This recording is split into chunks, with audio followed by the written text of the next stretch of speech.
तो दोस्तों, एक और नया दिन और मैं बलजीत परमार हाजिर हूँ एक नई कहानी, एक नया किस्सा लेकर।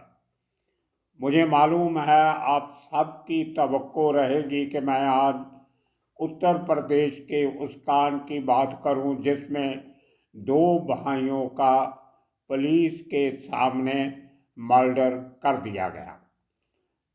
इस केस में बहुत सारे सवाल खड़े होते हैं। एक बहुत बड़े दावे जो यूपी पुलिस कर रही थी, उन दावों का पोल खुलता नजर आ रहा है। जितनी एक गुडविल कमाई थी, जितनी एक वाह वाह उन्होंने कमाई थी, वो कहीं ना कहीं चोट खाते हुए नजर आ रही है। किसी का मारे जाना, दुश्मनी निकालना कोई नई या आम बात नहीं है, लेकिन 17 पुलिस वालों के सामने 3 आदमी मीडिया के गार्ड में इतना बड़ा कांड कर देते हैं और उनको तभी उसी जगह से फ्रिस्क करके ले जाया जाता है और जेल की सलाखों के पीछे बैठा दिया जाता है। अब इसके 3-4 बड़े सवाल खड़े होते हैं। जो हुआ वो आप सब ने देखा, लेकिन ये सब क्या रोका जा सकता था? कहीं किसी की कोताही थी, कहीं कोई मिली भुगत थी, कहीं कोई षड्यंत्र था, कहीं कोई कॉन्स्पिरेसी थी, कहीं कोई स्टेट स्पॉन्सर्ड एक्शन था, या एक मर्सेनरी एक्ट। मर्सनरी वो लोग जिनको उर्दू में फिदायीन कह देते हैं, जो लोग अपनी जिंदगी की परवाह किए बिना कुछ भी करने के लिए तैयार होते हैं। उनको सिर्फ पैसा चाहिए होता है या अपनी फीस चाहिए होती है। उसके अलावा भी अगर वो उसी धर्म के कुछ हैं तो उनको कुछ नहीं चाहिए, वो अपने धर्म के लिए मरने के लिए तैयार होते हैं। ये थोड़ा सा अंतर है फिदायीन और मर्सेनरी का। मर्सेनरी बहुत कैलकुलेटिव होके चलते हैं, बहुत दूर की सोचते हैं, 1-2 साल की नहीं। तो इसमें सब एंगल देखने पड़ेंगे। ये सब हुआ तो कैसे हुआ? सबसे पहले देखने वाली बात ये होगी कि पुलिस का बंदोबस्त उस दिन इतना कम क्यों था। दूसरी बात, रात के 10 बजे हॉस्पिटल में मेडिकल लिए लेके जाने की जरूरत क्या थी? क्या दिन में नहीं ले जाया जा सकता था? रात को ही क्यों ले जाया गया? और उसके बाद ये उन कुछ मिनटों की बात कर रहा हूं मैं आप। और उसके बाद मीडिया के सामने उनको रोक के खड़े करके सवाल जवाब देने की परमिशन किसने दी? इसके पहले तो मीडिया को इस तरह उसको खड़ा करके कोई प्रेस कॉन्फ्रेंस करने के लिए कभी अलाउ नहीं किया गया था। अतीक अहमद और उसका भाई एक हाई सिक्योरिटी रिस्क कैदी थे, पहले जेल में भुग चुके हैं दोनों। एक नया केस है जिसको लेकर उनकी तहकीकात हो रही थी। गुजरात के अहमदाबाद साबरमती जेल से लाया जाता था तो 25-25, 30-30 गाड़ियों का काफिला चलता था। प्रेस को उसके नज़दीक नहीं जाने दिया जाता था। कमांडो किस्म के लोग बड़ी सोफिस्टिकेटेड वेपनरीज के साथ उसके चारों तरफ होते थे। लेकिन यहाँ पे बड़े आराम से एक आदमी ने दोनों भाइयों को हथकड़ी लगा के उसकी रस्सी अपने हाथ में पकड़ी हुई है और उस चारों तरफ घेरा नहीं था। ना आगे को पुलिस वाले थे ना साइड में थे, सिर्फ पीछे खड़े थे। और हैरानी की बात यह है कि जब उसके ऊपर पहली गोली चलती है वो पुलिस वालों के सामने से हाथ निकलता है और उसके सीधा सर में गोली लगती। क्या पुलिस वाले की रिफ्लेक्सेस इतनी शार्प नहीं थी कि वो उसी समय अपना हाथ मार के उस गोली चलाने वाले के रिवॉल्वर या पिस्टल की नाल को, नोक को हटा नहीं सकता था? लेकिन जैसे ही गोली चली सब पुलिस वाले इधर उधर नजर आते हैं, बॉडी के नज़दीक कोई नहीं आता, अपने जो कैदी थे उनके नज़दीक कोई नजर नहीं आता। कुछ चंद सेकंड्स के बाद जब तीनों आदमी अपना काम करके दो लोगों को पुलिस कस्टडी में मार के अपने वेपन फेंक देते हैं और हाथ खड़े कर देते हैं, जय श्री राम के नारे लगाते हैं और पुलिस उनको पकड़ लेती है। पहली बार ऐसा देखा कि इतने शातिर अपराधियों को मारने के लिए तीन यंगस्टर, जिनकी उम्र किसी की भी मेरे हिसाब से 25 साल के ज़्यादा नहीं लगती, एकदम गर्म खून यंगस्टर, नौजवान, जिनके पढ़ाई लिखाई करने के दिन थे, माँ बाप की सेवा करने की उम्र है, उस उम्र में वो लोग 3 सोफिस्टिकेटेड वेपन्स लेके इस किस्म का काम शरेआम करने निकल पड़े। क्या उनकी बैकग्राउंड है? क्या उत्तर प्रदेश पुलिस आने वाले दिनों में इसका कोई खुलासा करेगी? लेकिन जो शुरुआती जांच में बताया गया पुलिस की तरफ से कि उन लोगों ने कहा कि वो बहुत जल्दी बहुत बड़े माफिया डॉन बनना चाहते थे, बड़े जल्दी बड़े क्रिमिनल बनना चाहते थे, कंट्रैक्ट किलर बनना चाहते थे, अपनी दिलेरी का एहसास दिलवाना चाहते थे कि आने वाले दिनों में हम क्या कर सकते हैं वो आप देख लो। एक सब कहने की बातें, और पहली बार ऐसा हुआ है इतने बड़े कांड में 3 आदमी पकड़े गए और जब उनको कोर्ट में पेश किया गया तो उनका पुलिस रिमांड नहीं मांगा गया, उनको 15 दिन की न्यायिक हिरासत में भेज दिया गया। आपने कभी सुना आज तक पूरी मीडिया के सामने 2 मर्डर लाइव होते हैं और मर्डर करने वालों का पुलिस रिमांड ना मांगा जाए? यही तो समय होता है जब उन आदमी को पुलिस कस्टडी में लेके, जिनको इंटेरोगेशन रूम कहते हैं, उसमें लेके पूरी पूछ पड़ताल होती है, इसके पहले कि उनको समय मिले और वो सबूतों से छेड़छाड़ कर सके, उसके पहले पहले उनसे सब उगलवा लो। लेकिन यहाँ तो कोई ऐसी हरकत हुई नहीं। हाँ, एक बात जो मुझे लगती है कि आज संडे का दिन था, रेगुलर कोर्ट बंद होगी, हॉलीडे कोर्ट चालू होगी, तो हॉलीडे कोर्ट ने 15 दिन का रिमांड दे दिया, लेकिन कल उनको शायद कल या परसों दूसरी कोर्ट में जो रेगुलर कोर्ट होगी उसमें फिर पेश किया जाए और वहाँ से रिमांड मांगा जाए। लेकिन हॉलीडे कोर्ट भी रिमांड दे सकती है। अगर पुलिस ने रिमांड मांगा होता तो हॉलीडे कोर्ट जरूर दे देती, भले 1-2 दिन का देती, ज़्यादा नहीं।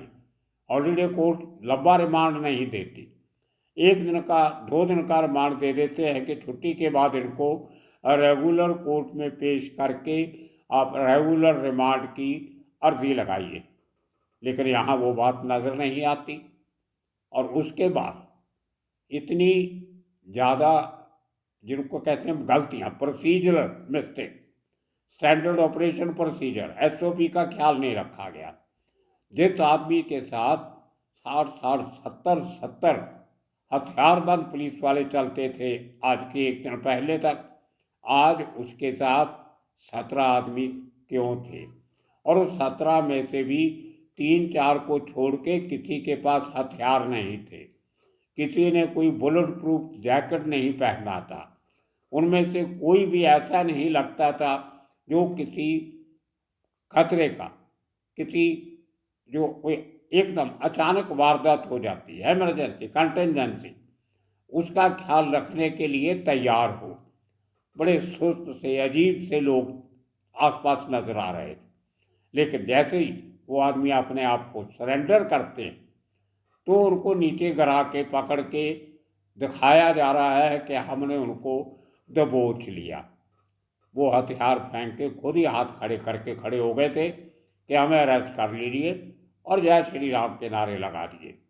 अब पहली बार ऐसे देखा गया कि कोई क्रिमिनल इस किस्म का मर्डर करके जय श्री राम के नारे लगा रहा है, तो देश में आने वाले दिनों में क्या होगा सोचना पड़ेगा।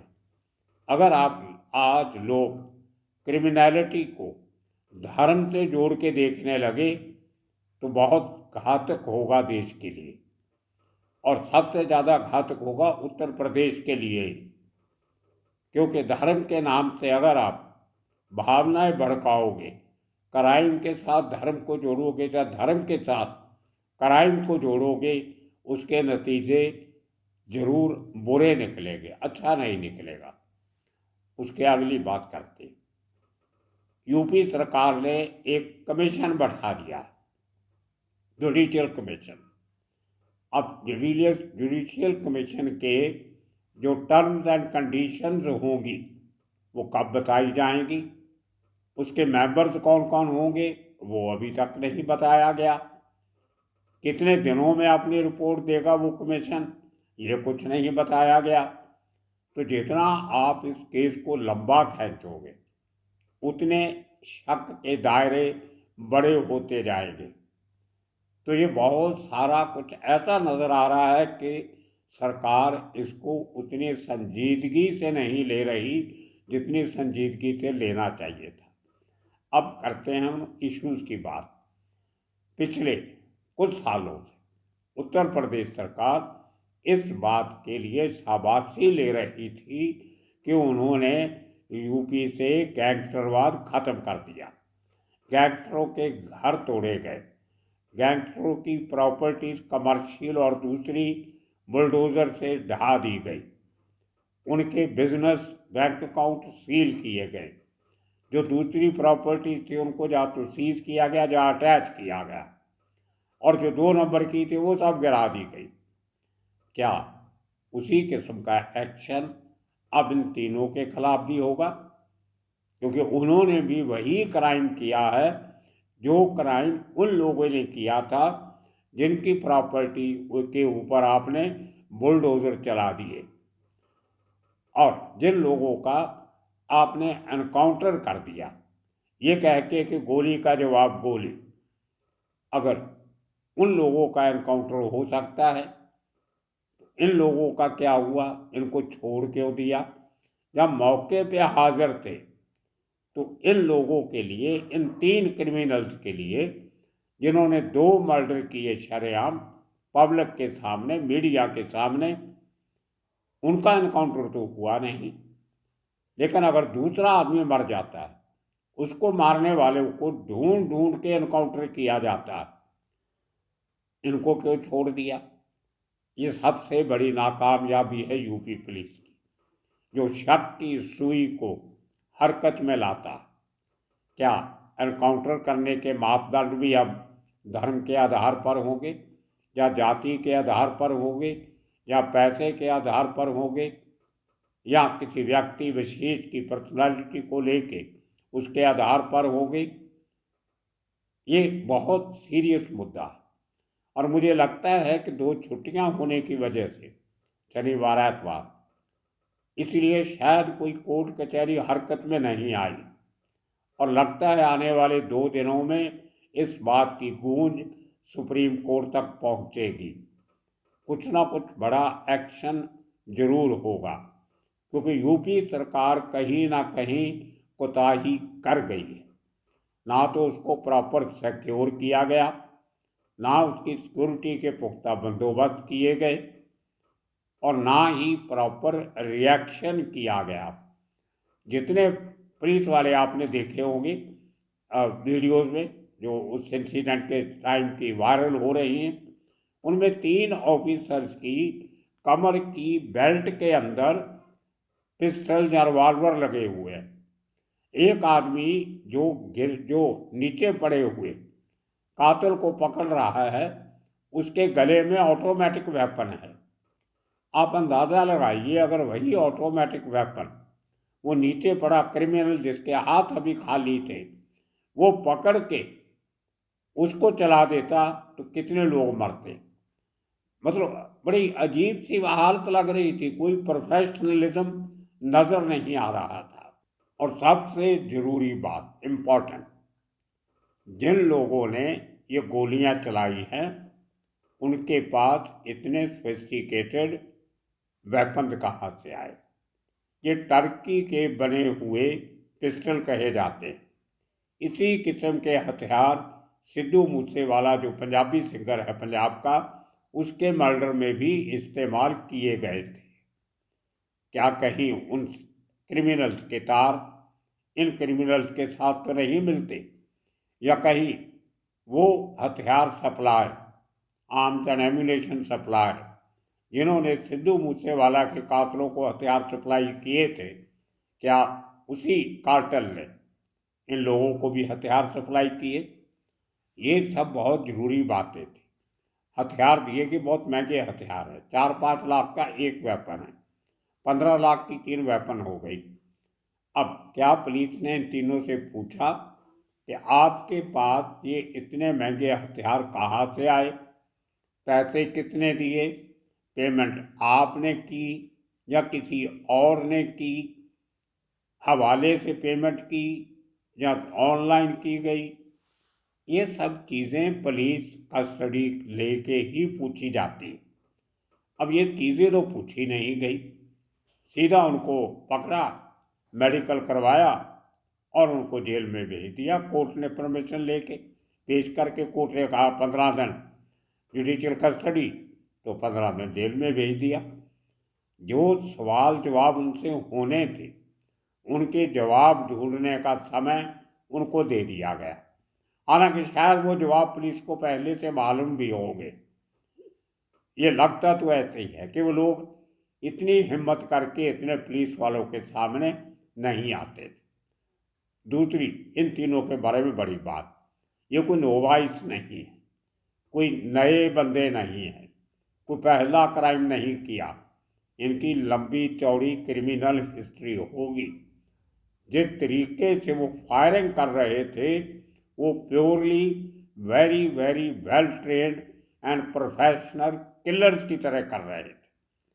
कोई डर, भय, खौफ उनके चेहरे पर नजर नहीं आ रहा था। एक आदमी बाएं हाथ से फायरिंग कर रहा। पुलिस के पास ऐसे लोगों के रिकॉर्ड तो होते ही हैं।